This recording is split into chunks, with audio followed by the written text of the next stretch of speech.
Good morning students. आज की class में हम 13.3 के कुछ क्वेश्चंस बच गए थे और एग्जांपल्स के बारे में आप लोगों को बताने जा रहे हैं। और आज तक की क्लास में हम जितना पढ़ा रहे हैं वही 13 चैप्टर में इम्पोर्टेंट है, यानी जितना भी हमने पढ़ाया आरबीएसई बोर्ड के लिए 13.1, 2 और 3, 13.4 को रिड्यूस कर दिया है। 13.5 के क्वेश्चन नंबर 1 से लेकर 7 तक रिड्यूस कर दिया है। 8 से और बाकी जो क्वेश्चन हैं 13 या 14 क्वेश्चन तक वो सिलेबस में है, तो उनको हम एक बार आपको बाद में बताएंगे। तो 13.4 को पढ़ाने के बाद 13.45 जैसे जो सिलेबस में से रिड्यूस कर दी गई है उनको भी एक बार हम आप लोगों को एक्सप्लेन कर देंगे, क्योंकि उनमें कुछ समझने की चीज़ें हैं तो वो आप लोगों को एक्सप्लेन कर दिया जाएगा। तो देखिए आज हम आप लोगों को बता रहे हैं 13.3 क्वेश्चन नंबर आपके पास है 7 तक हम आप लोगों को एक्सप्लेन कर चुके थे। क्वेश्चन नंबर 8 क्वेश्चन में क्या कह रहा है कि यहाँ प्रूव करवा रहा है, प्रूव दैट, क्या प्रूव करना है बताओ, a minus B cross a plus B और ये बताओ 2a क्रॉस b, ये आप लोगों को प्रूव करवा रहा है। और आपको ये कह रहा है इसकी ज्यामितीय व्याख्या कीजिए। तो ज्यामितीय व्याख्या कैसे करेंगे, पहले तो हम प्रूव कर रहे हैं फिर ज्यामितीय व्याख्या करेंगे। देखिए यहाँ से हमारा जो एलएचएस पार्ट है उसको ले रहे हैं a माइनस बी और क्रॉस a प्लस बी। आप देखिए बताओ यहाँ पर cross product a cross a, ये a cross b minus b cross a। भाई पहले a से मल्टीप्लाई कर रहे हैं a क्रॉस a, ये फिर a क्रॉस b, फिर माइनस b से माइनस b क्रॉस a और माइनस b क्रॉस b। तो कितना है भाई a क्रॉस a के परिमाण का स्क्वायर, सॉरी यहाँ क्रॉस प्रोडक्ट है। आप देखिए हमने आपको दो चीज पहले समझा दी है, एक तो होता है dot product a dot a का परिमाण, यहाँ a का परिमाण, और यहाँ होता है cos थीटा। समान सदिश है तो दोनों के बीच का जो कोण है वो कितना आएगा 0 डिग्री। cos 0 की वैल्यू कितनी होती है 1, इसलिए सदिश a के परिमाण का स्क्वायर लिखते हैं। जैसे काफी क्वेश्चन में काम भी लिया था। और a क्रॉस अगर a है तो यहाँ पर होता है a का परिमाण साइन थीटा की वैल्यू समान सदिश है 0 डिग्री और n के, अब साइन 0 की वैल्यू कितनी होती है 0, इसलिए 0 है।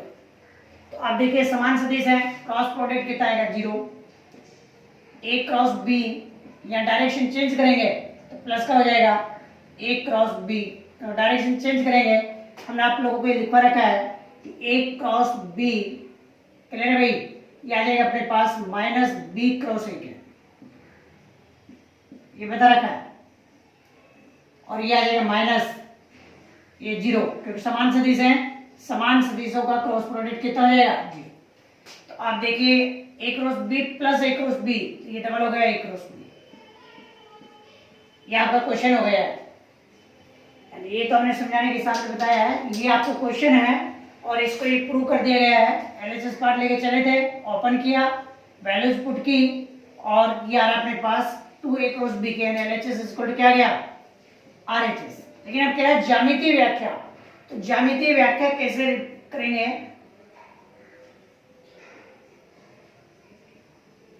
देखिए भाई ज्यामितीय व्याख्या करनी है आप लोगों को, ज्योमेट्रिकल रिप्रेजेंटेशन। तो देखिए यहाँ पर आपके पास क्या है, एक समांतर चतुर्भुज हम ले रहे हैं, ये समांतर चतुर्भुज बताओ ए बी सी डी, ये विकर्ण है, एक तो एसी विकर्ण और एक हम ले रहे हैं डीबी विकर्ण।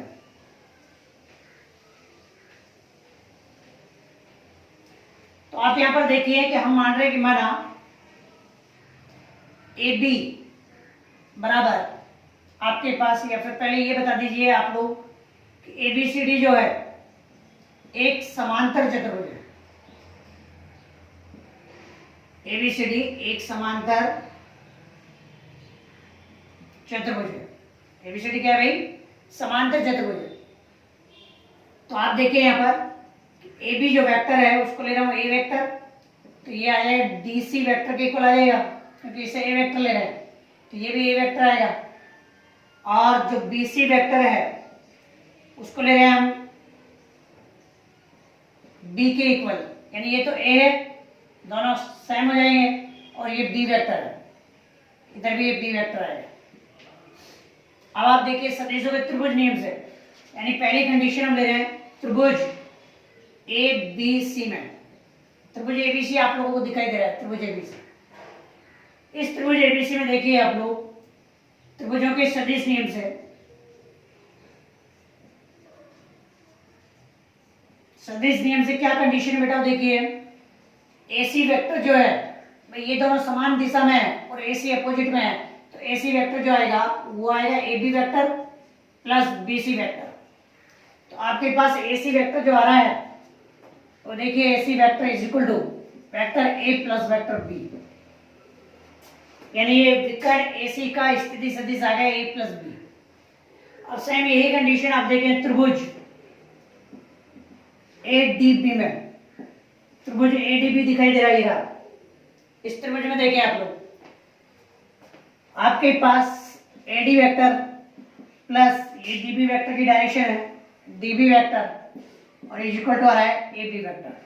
देखिए AD vector plus DB vector, यानी ये दोनों वेक्टर ऐड हो रहे हैं और ये अपोजिट डायरेक्शन में AB वेक्टर, तो इसके इक्वल आ जाएंगे। तो आपके पास आ गया भाई ये वेक्टर B, ये DB विकर्ण और ये वेक्टर A, तो DB vector A minus B, यानी एक तो आपके पास आ गया AC वेक्टर और एक आपके पास आ गया DB वेक्टर, दोनों विकर्ण आ गए। अब आप देखिए कि जो दी हुई कंडीशन है उससे देखिए भाई, तो दी हुई कंडीशन में क्या है A minus B cross A plus B, तो आपके पास क्या है कि A minus B cross A plus B, तो आपके पास क्या है 2A क्रॉस B से। इसमें देखिए A माइनस बी किसके इक्वल आ रहा है DB वेक्टर के, और यहाँ से A प्लस B किसके इक्वल आ रहा है AC वेक्टर के, और 2A क्रॉस B आपके पास क्या है, एक तो ये आ गया यानी AB वेक्टर और क्रॉस ये BC वेक्टर। इसका मीनिंग आपको बताना है, क्या मीनिंग आ गया देखिए साफ साफ, यानी ये जो रिजल्ट था इसको समांतर चतुर्भुज की भुजाओं विकर्णों के फॉर्मेट में अरेंज कर दिया है। तो आप यहाँ पर देखिए बताओ कि यहाँ से क्या रिजल्ट बढ़ गया है। लैंग्वेज हम लिखेंगे, लैंग्वेज में बोल रहा हूँ आप खुद लिखेंगे कि अतः स्पष्ट है कि समांतर चतुर्भुज के विकर्णों का सदिश गुणा, समांतर चतुर्भुज के विकर्णों का सदिश गुणा उसकी आसन भुजाओं के सदिश गुणा के दुगने के बराबर होता है। देखो ये तो विकर्णों का गुणनफल है और ये आसन भुजाएं, एक तो AB हो गई एक BC हो गई, तो विकर्णों का सदिश गुणा आसन भुजाओं के सदिश गुणे के दुगने के क्या होता है, बराबर होता है। ये आपको लैंग्वेज लिख देंगे, पूरी लैंग्वेज जो मैंने अभी लिखा है। तो स्पष्ट है कि समांतर चतुर्भुज के विकर्णों का सदिश गुणनफल समांतर चतुर्भुज की आसन भुजाओं के सदिश गुणनफल के दुगने के बराबर होता है। ये ज्यामितीय व्याख्या है।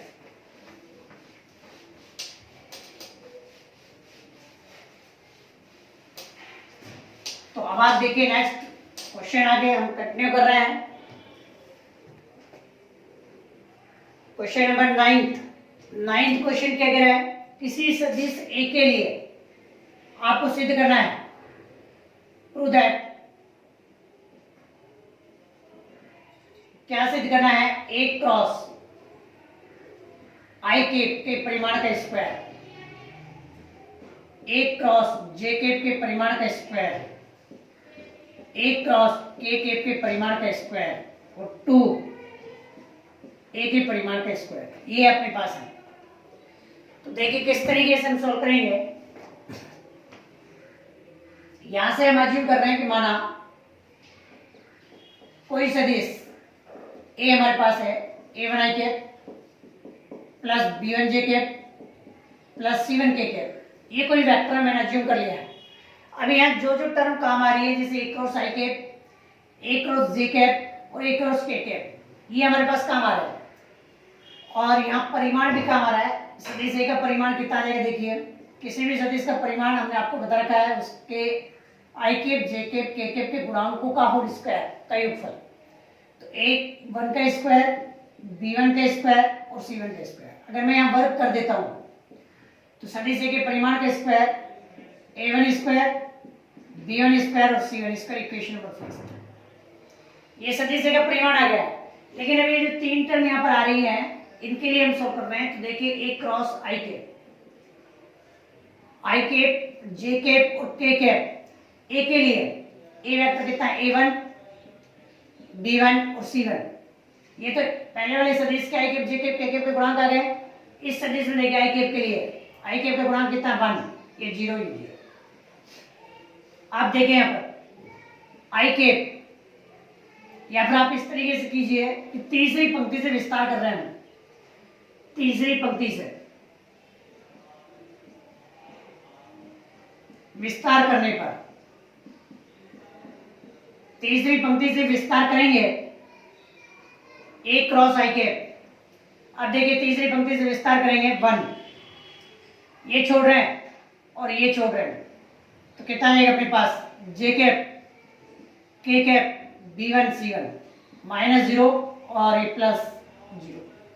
तो आपके पास कितना आएगा, 1 से मल्टीप्लाई करेंगे कोई फर्क नहीं पड़ेगा, c1 जे कैप और ये b1 के कैप। ये आपके पास ए क्रॉस आई आ रहा है। और ए क्रॉस आई का परिमाण भी अगर हम निकाल लें, परिमाण का स्क्वायर, भाई परिमाण निकालेंगे तो अंडर रूट आएगा। तो परिमाण का स्क्वायर कर रहे हैं, अंडर रूट हट जाएगा सीधा सीधा। तो आई कैप के गुणांक का होल स्क्वायर, आई कैप है नहीं, जे कैप के गुणांक का होल स्क्वायर c1 स्क्वायर, तो के कैप के गुणांक -b1 का होल स्क्वायर, तो b1 का स्क्वायर, इक्वेशन नंबर 7। अब इसी तरीके से ए क्रॉस जे कैप, ए क्रॉस जे कैप निकालेंगे तो ए आई कैप जे कैप के कैप और ए यारा a1 b1 c1 और जे कैप कितना है हमारे पास, देखिए जे कैप के आपके पास गुणांक पहला आएगा 0, क्योंकि आई कैप है नहीं है, जे कैप का 1 और के कैप का कितना है, भाई अकेला जे कैप है। तो आप यहाँ पर देखिए अब तीसरी पंक्ति से विस्तार कर रहे हैं, 0 माइनस का 1, इस 1 के लिए ये छोड़ देंगे और ये छोड़ देंगे, आई कैप के कैप a1 c1 और ये प्लस का 0। तो आपके पास कितना है, देखिए यहाँ से माइनस का 1, यहाँ से आ जाएगा c1 आई कैप और ये आ जाएगा माइनस का a1 के कैप, माइनस से मल्टीप्लाई कर रहे हैं तो माइनस c1 आई कैप और प्लस का a1 के कैप। आप देखिए यहाँ से सॉल्व करेंगे, इसका परिमाण निकाल रहे हैं ए क्रॉस जे, इसका परिमाण, तो परिमाण आएगा, परिमाण का स्क्वायर कर रहे हैं, सीधा अंडर रूट हटा देंगे तो कितना आई कैप के गुणांक का होल स्क्वायर, तो ये आ जाएगा c1 का स्क्वायर और ये आ जाएगा a1 का स्क्वायर, इक्वेशन नंबर 3। और नेक्स्ट देखिए ए क्रॉस के कैप, आई कैप जे कैप और के कैप, ए क्रॉस के कैप। तो ए की वैल्यू कितनी आ रही है, a1 b1 c1, के कैप कितना है वो देखिए आप लोग। अब के कैप है, जैसे हमने यहाँ बताया पहले केस में आई कैप, दूसरे में जे कैप और तीसरे में के कैप। तो आई कैप और जे कैप के गुणांक तो 0 और के कैप का गुणांक कितना आ जाएगा 1। तो अब देखिए इसको सॉल्व करेंगे तीसरी पंक्ति से ही, ये 0 -0 प्लस 1 और इस 1 के लिए ये छोड़ेंगे और ये छोड़ेंगे तो कितना आई कैप जे कैप a1 और b1 कितना आ जाएगा, ये यहाँ मल्टीप्लाई कर रहे हैं तो कितना आ जाएगा आपके पास b1 आई कैप माइनस a1 जे कैप। अब आप देखिए एक क्रॉस के आ गया मेरे पास, इधर एक क्रॉस आई आ गया था, उसका परिमाण निकाल लिया, इधर एक क्रॉस जे आ गया, एक क्रॉस जे का परिमाण का स्क्वायर निकाल लिया। अब सेम यही कंडीशन एक क्रॉस के कैप के परिमाण का स्क्वायर निकालेंगे तो कितना आएगा, आप देखिए b1 का स्क्वायर और माइनस a1 का स्क्वायर, इक्वेशन नंबर 4।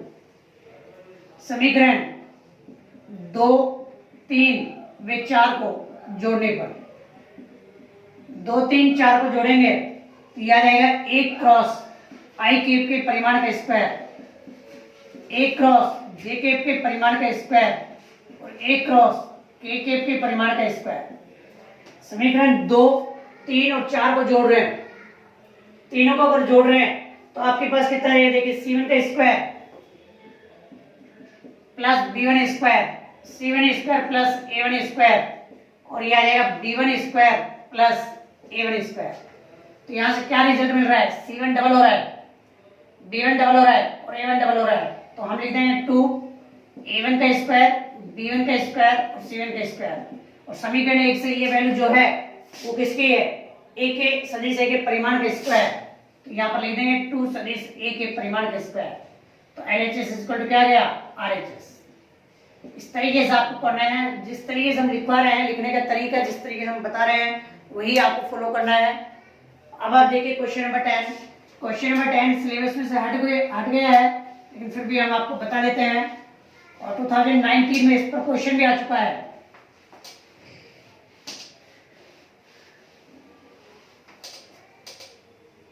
देखिए भाई क्या कह रहा है क्वेश्चन, किसी त्रिभुज की दो भुजाएं, क्वेश्चन में कह रहा है किसी त्रिभुज की दो भुजाएं जिनके स्थिति सदिश, जिसको एक को ए से डिनोट कर रहे हैं आई कैप प्लस 2j कैप और 2k कैप, और एक बी से डिनोट कर रहे हैं 3i cap minus 2j cap और ये प्लस का k कैप। तो आप कह रहे हैं त्रिभुज का क्षेत्रफल ज्ञात कीजिए। जैसे ये कोई ट्राइंगल है अपने पास, त्रिभुज है ये बी और ये सी। देखिए भाई ये ले लिया मैंने ए वेक्टर और ये ले लिया मैंने बी वेक्टर। इस त्रिभुज का क्षेत्रफल पूछा गया है जिसकी दो आसन भुजाएं दी रखी है। क्वेश्चन में ये कह रहा है कि एक त्रिभुज की दो भुजाएं जिनके स्थिति सदिश इतने और इतने हैं, तो इस त्रिभुज का क्षेत्रफल ज्ञात कीजिए। तो कैसे क्षेत्रफल ज्ञात करते हैं, आप लोगों को हमने बता रखा है। सबसे पहले ए क्रॉस बी निकालना पड़ता है। क्या निकालेंगे, ए क्रॉस बी। तो आई जे और के, ए के लिए 1 2 2 3 माइनस 2 और 1। यहां से हमारे पास कितना जाएगा, आई के ये छोड़ रहे हैं पहली पंक्ति पहला स्तंभ 2 2 माइनस 2 1 माइनस जे कैप ये छोड़ रहे हैं और ये छोड़ रहे हैं 1 2 3 1 प्लस के कैप ये छोड़ रहे हैं और ये छोड़ रहे हैं, तो 1 2 3 माइनस 2। आई कैप कितना जाएगा 2, बीच में माइनस, माइनस का 4 तो ये जाएगा प्लस का 4। 1 माइनस 6 प्लस के कैप माइनस का 2 और माइनस 6। आई कैप 6 माइनस का 5 आएगा, माइनस माइनस प्लस 5 जे कैप और माइनस 8 के कैप। ये हमारे पास आ रहा है 6i कैप प्लस 5 जे कैप माइनस 8 के कैप। ए क्रॉस बी का परिमाण निकालेंगे।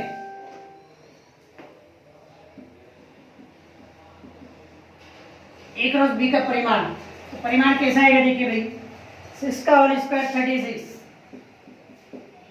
5 का होल स्क्वायर 25 और माइनस 8 का होल स्क्वायर कितना जाएगा 64। ये परिमाण निकालिए हमने। ए क्रॉस बी का जो परिमाण आ रहा है इसको सॉल्व कर दीजिए, कितना रहा 125। तो इसको हम लिख देंगे 25 इंटू 5 और 25 का 5 अंडर रूट 5। तो आप देखिए एरिया ऑफ द ट्राइंगल यानी त्रिभुज का क्षेत्रफल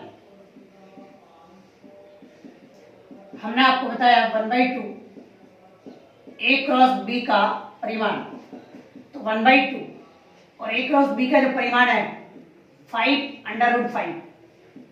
तो आपके पास कितना जाएगा 5 अंडर रूट 5 अपॉन 2 वर्ग इकाई।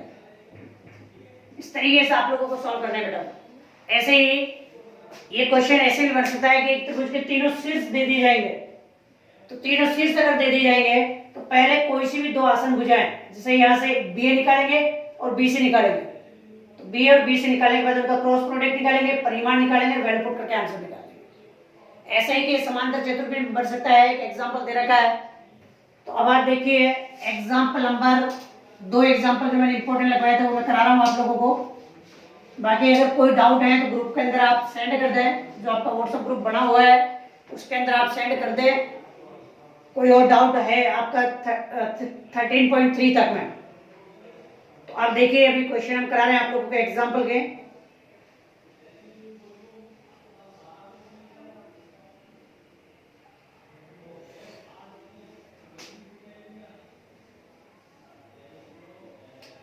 Example number 14th example, important example है, आया हुआ है बोर्ड के अंदर।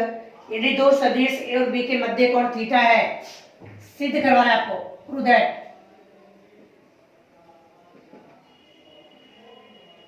यहां कह रहा है कि साइन थीटा बाई 2 1/2, और ये आपको बोल रखा है ए cap minus B cap 1/2 A cap minus B cap, ये सदिश है। इस तरीके से सॉल्व करेंगे। देखिए आप लोग, यहां हम लिख देंगे, हम जानते हैं कि किसी सदिश के परिमाण का स्क्वायर उनके डॉट प्रोडक्ट के इक्वल होता है। किसी सदिश का परिमाण का स्क्वायर किसके इक्वल होता है? उनके डॉट प्रोडक्ट के। तो आप देखिए यहां से, किसी सदिश से, कोई भी सदिश है, उसका परिमाण का स्क्वायर उनके डॉट प्रोडक्ट के इक्वल आ रहा है।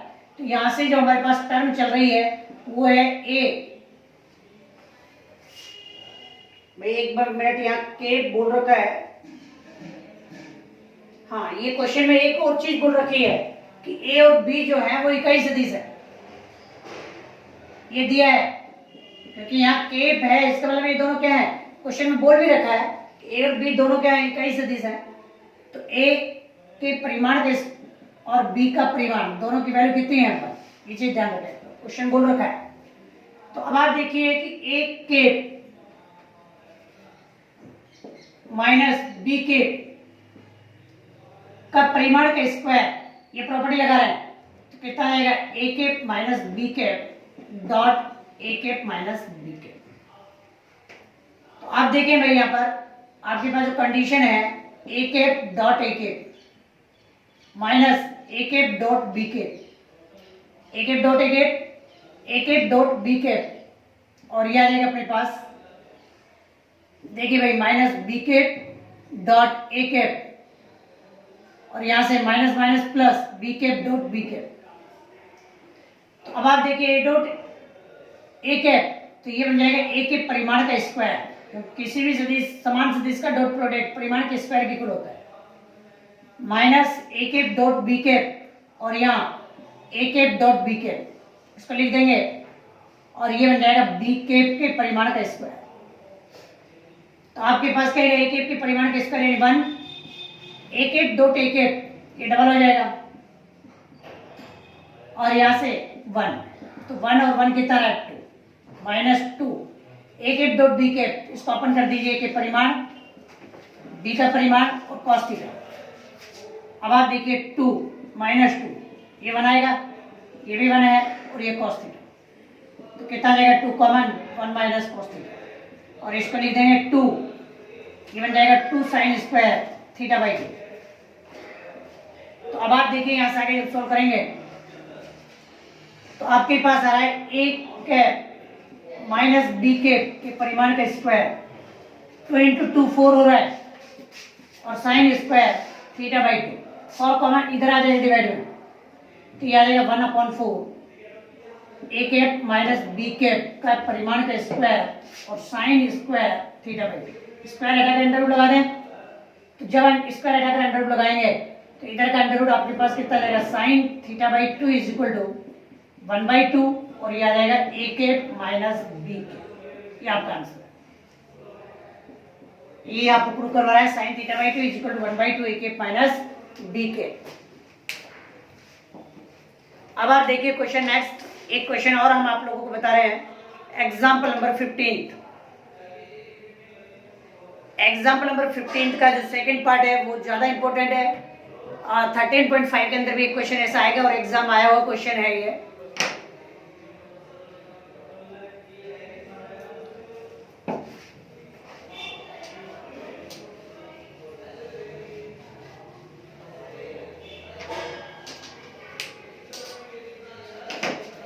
देखिए 15th का जो फर्स्ट क्वेश्चन है उसके बारे में अगर हम बात करें, यहाँ बोल रहा है कि एबीसी समान परिमाण के परस्पर लंबवत सदिश हैं, तो सिद्ध कीजिए कि a प्लस बी प्लस सी सदिशों के साथ बराबर कोण बना रहा है। यानी 15th का फर्स्ट क्वेश्चन ले रहे हैं हम पहले, ए बी और सी, ये क्वेश्चन में दे रखा है समान परिमाण के सदिश है। एबीसी क्या है भाई? समान परिमाण के परस्पर लंबवत सदिश है, यानी परिमाण समान है। ए का परिमाण, बी का परिमाण और सी का परिमाण, सभी का परिमाण समान है। ये क्वेश्चन में बोल रखा है। परस्पर लंबवत सदिश है, यहां हमने अज्यूम कर लिया कि इनका परिमाण किसके इक्वल है? लैम्डा के इक्वल है। अब आप देखिए बेटाओ कि ये क्वेश्चन में जो सिद्ध करवा रहा है, ये और बोल रखा है कि ए बी सी परस्पर लंबवत सदिश है, परस्पर लंबवत सदिश। क्वेश्चन में ये भी बोल रखा है, यानी दो चीज क्वेश्चन में बोल रखी है कि एक तो एबीसी समान परिमाण का सदिश है, तो हमने लैम्डा के इक्वल ले लिया परिमाण इनका, और एबीसी परस्पर लंबवत सदिश है। यहां से देखिए रिजल्ट आएंगे हमारे पास कि ए डॉट बी, भाई ए बी के लंबवत है, इसका मतलब है कि ए डॉट बी 0 के इक्वल आएगा। दूसरा रिजल्ट ए डॉट, भाई ए लंबवत है सी के, यानी ए डॉट सी बी 0 है, को ऐसे लिखते हैं सी डॉट ए और इसको ऐसे लिखते हैं बी डॉट ए। क्रम विनिमय लागू होता है यहाँ। और एक बी लंबवत है सी के, इसका मतलब है कि बी डॉट सी या फिर सी डॉट बी, इसकी वैल्यू क्या आएगी? 0। अब कह रहा है ए प्लस बी प्लस सी तीनों सदिश ए बी सी के साथ समान कोण बनाता है, ये आपको सिद्ध करना है। देखिए आप लोग कैसे सिद्ध करेंगे, यानी सिद्ध करना है। ये सब दिया हुआ है जो ऊपर लिख दिया हमने कि A plus B plus C A B और सी के साथ समान कोण बनाता है।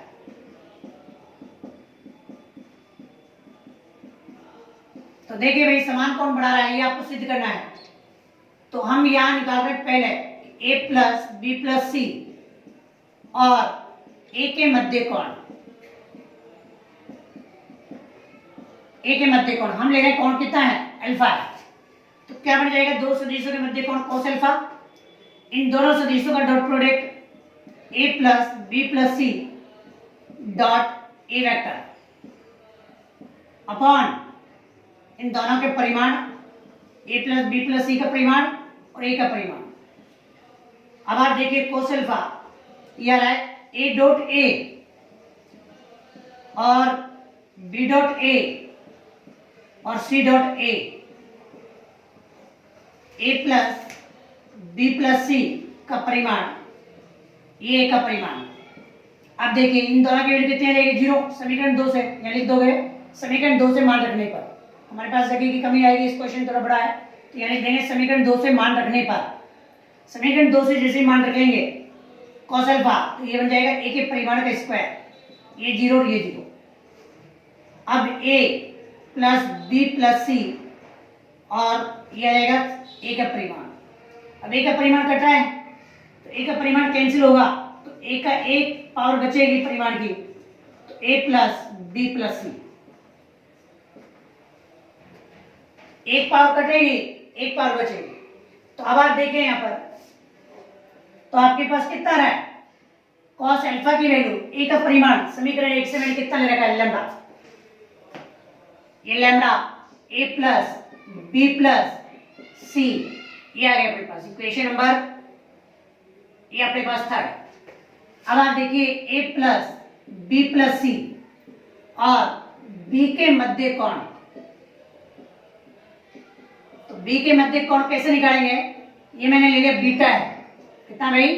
बीटा। तो cos beta is equal to, भाई दोनों का dot product dot B vector, और ये आ जाएगा A plus B plus C, इसका परिमाण और यहां बी का परिमाण। अब आप देखिए भाई cos बीटा डॉट प्रोडक्ट लिख रहे हैं A dot B, B dot B और C dot B upon A plus B plus C और ये बी का परिमाण। फिर वापस समीकरण 2 से लिख देंगे लैंग्वेज, समीकरण 2 से मान रखने पर समीकरण 2 से मान रखेंगे तो a dot b b dot b ये 0 हो जाएगा समीकरण 2 से, ये आ जाएगा समान सदिश परिमाण का स्क्वायर और ये 0 हो जाएगा। a plus B plus C का परिमाण और ये आ जाएगा b का परिमाण, एक बार कटेगी तो आपके पास यहाँ पर बच रहा है b का परिमाण और ये आ जाएगा a plus b plus c का परिमाण। तो कितना आएगा cos बीटा और यह b का परिमाण कितना है lambda a plus b plus, ये इक्वेशन नंबर 4। अब इसी प्रकार अब एक चीज ध्यान दे बेटा कि जैसे मैंने यहां बताया आप लोगों को, इसमें चल रहा है a का परिमाण अपन ये परिमाण, b वाले में देखिए b का परिमाण ये परिमाण। तो इसी प्रकार अगर हम किसके लिए बात करेंगे a plus b plus c और c के मध्य कोण, तो ये आ जाएगा गामा, तो कोस गामा। अब आप यहां पर देखिए बेटा क्या बचेगा, यहां पर जैसे यहां b आ रहा है यहाँ a आ रहा है तो यहाँ क्या आएगा c का परिमाण और ये आ जाएगा a का परिमाण b का परिमाण और c का परिमाण। तो हमारे पास तीनों के परिमाण इक्वल हैं, तो यहाँ कितना है समीकरण 1 से लैम्डा, ये इक्वेशन नंबर आ गई 5। तो समीकरण 3 4 वे 5 है, कॉस अल्फा कॉस बीटा और कॉस गामा।